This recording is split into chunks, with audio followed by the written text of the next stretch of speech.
चलिए, तो तमाम लोग जो हैं वो सवाल हैं उनके जहन में, हर सवाल का जवाब न्यूज नेशन पर मिलेगा। लेकिन आखिर इस 2000 के नोट का क्या कसूर, क्या वजह रही, क्यों ये बदला जा रहा है, क्यों इसकी अब सर्कुलेशन बंद कर दी जाएगी, और कल सुबह जब ये 2000 का नोट आप लेकर जाएंगे तो क्या बाजार में इसको लेने वाला कोई मिलेगा या नहीं? ये तमाम सवाल आपके जहन में है। न्यूज नेशन हर सवाल का जवाब देगा। मेरे साथ मेरे एडिटर इन चीफ मनोज गेरोला जी इस वक्त जुड़ चुके हैं। मनोज जी, आम आदमी के जहन में अब ये सवाल है कि भाई आपने बंद क्यों किया, क्या गुनाह था इस नोट का कि इतनी कम सालों में आपने इसे बंद कर दिया?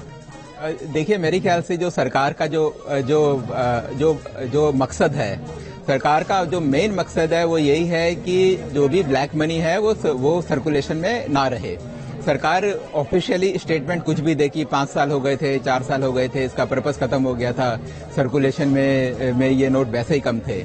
लेकिन इसका जो मेन कारण है वो यही है। अगर हम देखें कि इसका इम्पैक्ट क्या पड़ता है एक आम आदमी के ऊपर, जिसके घर में 5 नोट, 10 नोट, 15-20 नोट होंगे, तो वो तो जाकर अपना बैंक एक पर्टिकुलर डेट है 30 सितंबर तक की, तो वो वहां जाकर अपना जमा करा सकता है। लेकिन जिस आदमी के पास ब्लैक मनी है, जिसके पास 40-50 लाख रुपए हैं या और भी ज्यादा हैं, तो वो बैंक में जाकर जमा नहीं कर सकता, क्योंकि अगर वो जाकर जमा करेगा तो ये नेचुरल है कि इनकम टैक्स अथॉरिटीज पूछेंगे कि इतना पैसा आपके पास कहां से आया।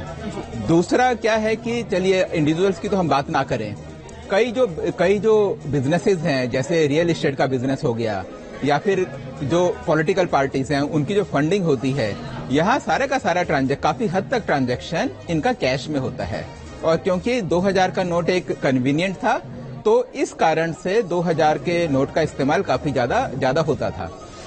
तो अब ये जो कंपनीज हैं या ये जो पार्टीज हैं या ऑर्गेनाइजेशंस हैं, जब ये बैंक में जमा करने जाएंगी तो उनके सामने एक दिक्कत आएगी।